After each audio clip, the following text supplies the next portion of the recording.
you obviously know a little bit about Iris Connect because you're here. We're an organisation that's 100% dedicated to supporting teachers to be as good as they can be. That's not some sort of wishy-washy kind of proggy objective in the world. It's the evidence is explicit that if we can help teachers to be that little bit better every day, then outcomes will follow suit. So with that in mind, let's get on to the serious business of the origin of luggage. We don't know precisely who the first person was to address the problem of trying to carry 3 things with 2 hands, but it's likely back in the Pleistocene, probably in excess of 100,000 years ago. We've got a better idea about the wheel. The wheel, ancient Mesopotamia, about 4,500 years ago, which means the wheel and luggage coexisted for approximately 5,500 years. And yet, when this fellow went to go and board his flight to Cape Canaveral back in 1969, he likely did it heffing a socking great suitcase. Have a think about that. I remember my first suitcase with wheels. It looked like this, except it had 2 casters at the back in the 1990s. It was a revelation, except it used to wobble around all over the place as you tried to move it. And it took us a further decade to realise you could put a wheel on each corner and move it around with 1 finger. So, as a species, we have these sort of odd blind spots. I'd say one particularly egregious one has been generation after generation of teachers kind of solving their own problems with regards to these persistent problems in education, like gauging class-wide understanding or gaining and holding attention. And it's only really been in the last few years that we've started this process of documenting technique in an accessible way which enables teachers to share their thinking, creates a sort of shared language of learning within an organisation. And as far as I'm concerned, it's absolutely vital. The other thing that actually gives us the opportunity to do is follow in the footsteps of people like the medical profession, who by documenting their techniques are able to refine them over time. And so I think it's a vastly important thing.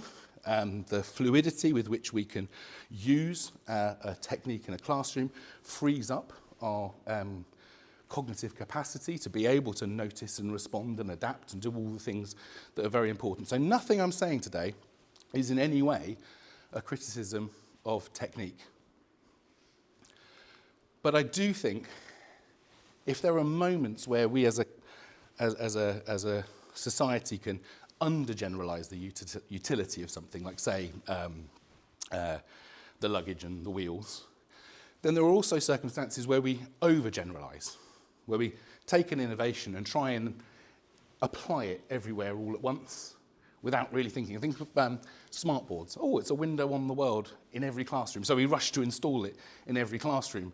But along the way, we don't think about or account for projector bulb failures and finding the magic pen and all of those sort of challenges, which inevitably leads, and this, by the way, you can see this in pretty much every innovation, this trough of disillusionment where we go, oh, I've had enough of that.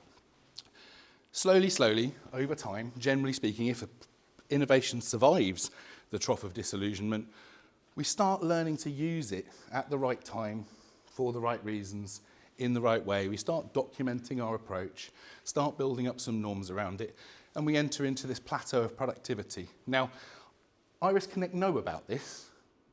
Back in 2016, I think everybody thought that video was the answer to everything in the world of teacher professional development, that if we can just have teachers watch videos of each other, then everything will be fine.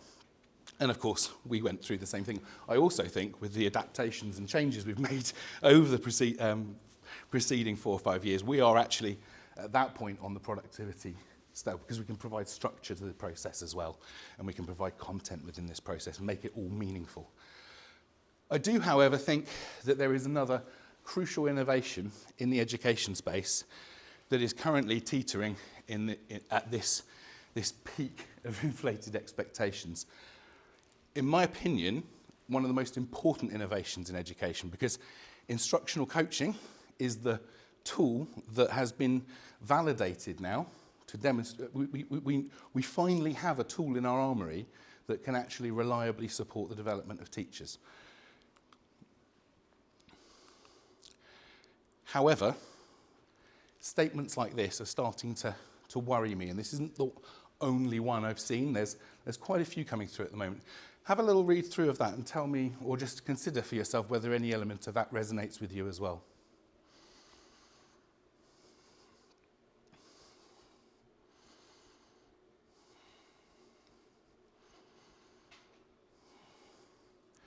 What I worry that David Didow is describing here is routine expertise. That is, the ability to use a technique, use it fluently, use it well, but not necessarily at the right time for the right reasons, not noticing cues from the environment and responding to them. Now, of course, he's not directly critiquing instructional coaching here, but when you see statements like this which underpin a large degree of the instructional coaching that's taking place in the UK, it does make me wonder whether approaches that mirror to or map onto this thinking might not be part of the challenge. Who's seen these quotes before?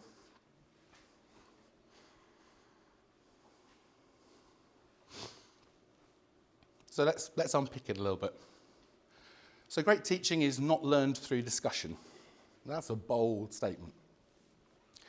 It's learned by doing, or more specifically practicing doing things well. So it's placing this behavioural lens on the act of teaching and saying that only the rehearsal and practice of the right things are going to lead to improvements. So in addition to that, it's also saying something about frequency and volume. It's saying lock in frequent observation so you get as much development in a year as you do in 20, as if volume of information is the active ingredient in learning. So I have some challenge. I find this statement very, very challenging. If you boil that down and compress it a little bit, what's it saying about what a program should look like?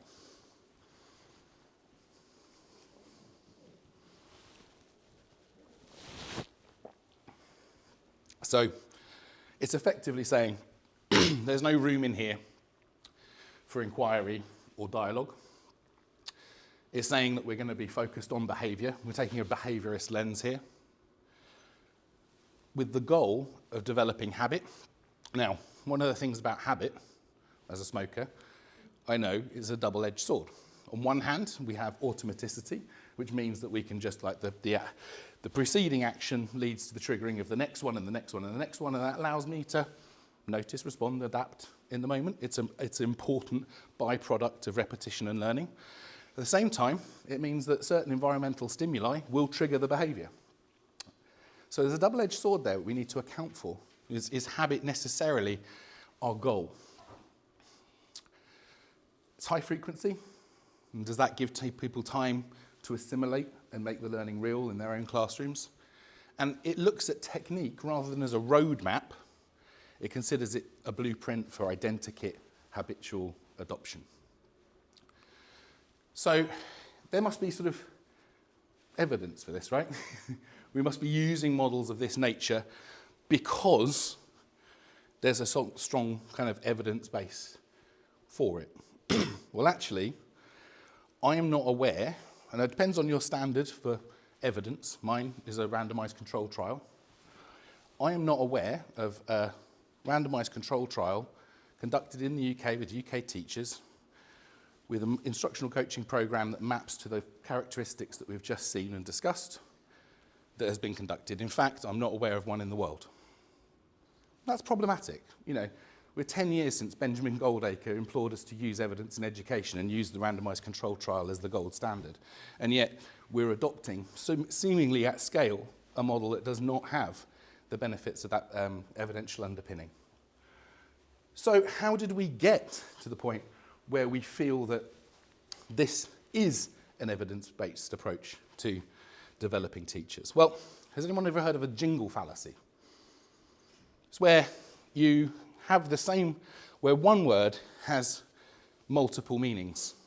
And I see that word and I think something different from you. So number one, instructional. So when Kraft and Blazar did a large-scale randomised control trial, meta-analysis of randomised control trial studies, biggest one ever conducted. And that is what led to us seeing the evidence base for instructional coaching, pretty much responsible for launching instructional coaching at scale in the UK. And in the US, instructional means about instruction, classroom focused, as opposed to life coaching or career coaching. So that's what it means in the US. But when we in the UK see the word instructional, what do we mean? What do we tend to infer from that? It means maybe I should be instructional. So the evidence we saw was that in order to be an effective coaching model, the coach should take a lead and be instructional. I'm not saying that they shouldn't, I'm just saying that's what we read from it. The other one was deliberate practice. Now, deliberate practice, to be included within Craft and Blizzard's analysis, your program had to fit the criteria of coaching, and one of those criteria was the inclusion of deliberate practice. Now, deliberate practice has quite a tight definition because Anders Ericsson said, it is the out of context, solitary, or working with a coach process of acquiring new skills with corrective feedback from an expert, or words to that effect. That was the definition. Now, when you actually look at the papers that underpinned Craft and Blizzard and fueled the effect size that drove our adoption of this approach, deliberate practice that met those criteria was almost entirely absent. Far more frequent was practicing something with intent, working towards a goal.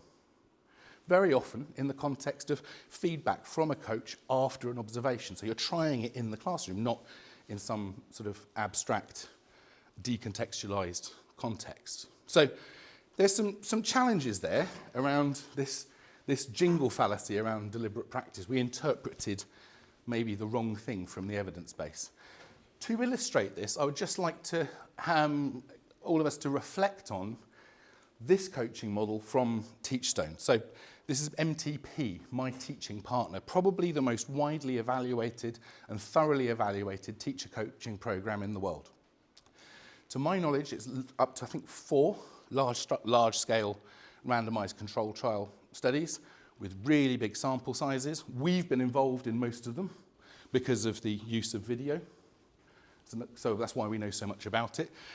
And within this model, the teacher records a classroom video, submits it to their coach. The coach reviews the video, identifies some moments within the video for the teacher to reflect on, writes some reflective prompts. The teacher reviews that, responds to the coach. They meet, discuss what they noticed, what the implications of what that might be, what they're going to do next, and then co-constructed an action plan for implementation. And so the cycle continues. So what can we say about it? It's centered on noticing, because it's that reflective aspect. It's centered on decision-making, dialogue, reflection, and co-planning. And these are the really important take-homes from this. One is that impact was significant. 2 months additional learning gain in the last paper with Mathematica that we're involved in. 2 months additional student-level learning gain in a year. But fascinatingly, they didn't pick up any teacher behavioural change in the analysis. Now, what could that mean? So my students are doing better, but the observer in my classroom isn't picking up a behavioural change. Teachers weren't just doing the right things, they were doing them now at the right time for the right reasons. The changes through MTP were largely cognitive as opposed to behavioural. Interestingly, we did 5 cycles of coaching, and in that group, we saw this 2-month learning gain. In the group where we offered 8 cycles, that gain was absent. So this is starting to tell us something about dosage. Is it really this high-frequency, every-week endeavour that we need to engage in, producing a volume of feedback for a teacher that they might receive in their career in a year? Or do teachers need an opportunity to digest, to assimilate, to connect what they're learning? I think that paper went a long way to enabling that or highlighting that. And finally, the extensive use of video, because it offers coach and coachee a time machine to go back and review what they were noticing, what they were thinking, what they were deciding in the moment. So for me, this is the key take home. The expert teachers do the right things for the right reasons at the right time. And yes, the things are technique, but the reasons and the time is to do with situational awareness, being able to spot in the room the learning cue, and then being able to interpret that information really quickly. And this coming together is effectively a kind of mental model. It's called a situation model, which is more like a temporal mental model, one that is located within a dynamic system and is about noticing, adapting, and responding. How do we develop situation models? Well, in precisely the same way as we might explicitly go through the process of building technique. We do need to understand a little element of the theory. That's the explicit information here, because it helps us align with these persistent problems. But I want to see the model of expert thinking in action. I want to see and hear an expert think. I want to have an opportunity to externalize my own thinking and be observed by the expert in order to fuel professional dialogue that centres on the differences between the two. This is the engine room of building effective mental models. But how can we do that when only a small amount of that is explicit? The theory. Lots of it's sort of bound up in people and practice. And one of the things that's really fascinating is if you ask an unconscious expert to explain what they were doing at a particular time, quite often they can't do it because it's bound up in their process. However, other professions have developed mechanisms to enable it. Who's experienced a ward round? Anyone been in a hospital when the consultants come around with a gaggle of junior doctors? And they will, first of all, model. I'm noticing this on the chart. My inference is X, and the chosen course of treatment is Y. And then he asks, or she asks, the trainee to do the same thing, which of course exposes for the doctor the diagnostic thinking of the trainee. Equally, fighter pilots. They debrief their cockpit action. So they call it an after-action debrief, where they will focus on a cycle of dialogue around what happened, so what, now what. So what happened, just a factual description of the engagement. So what were the implications? How do we interpret that? And what are we going to do differently next time to improve? So you can see that dialogue, far from being sort of like a wishy-washy, kind of proggy approach to development, is central to the way that fighter pilots increase their lethality and doctors hopefully do the opposite. So we shouldn't be leaving interactions of this nature out from our professional development endeavours. And of course, that time machine, how would, well, one thing I'd just like to say, when you look at the features of this behaviourist coaching, a lot of them stem from the resource challenges and the problems we have within the education system. If you've only got 15 minutes to go and observe, are you realistically going to spot anything other than technique? If you are, how would those fighter pilots get on with their debrief if they didn't have telemetry, if they didn't have cockpit voice recordings to reflect on? What we need in education is to try and address those challenges, and video goes some way to addressing both. I can record when it suits me, you can review when it suits you. It breaks up the tyranny of the timetable, and it's like a time machine. We can go back and actually explore our noticing. So experts can model what they're noticing and what they would have decided to do within a video.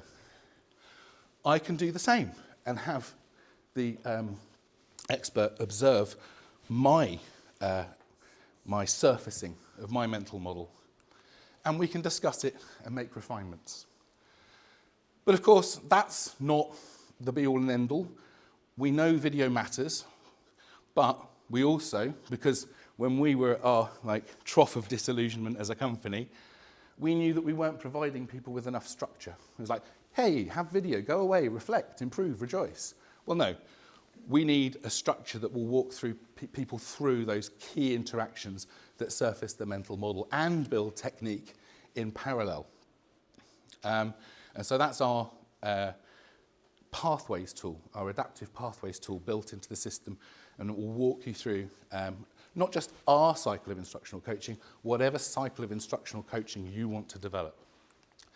And then moreover, our AI tool set will automatically pick out from the video interesting moments that we might want to discuss. So we no longer have to go and sit for an hour to get a holistic view of the classroom and identify the key moments that we might want to talk about. We can do that in a short period of time and spend the rest of the time actually discussing those moments, what we noticed, what we were responding to, what we decided, and build the mental model of practice alongside the technique. So we're informing the hand that guides the tool. So I hope you can see from this that we're not casting stones from ivory towers here. We are actively engaged in trying to protect the value of instructional coaching moving forward by addressing some of the challenges of programs that seek to wash out dialogue and negate teacher agency. Thank you.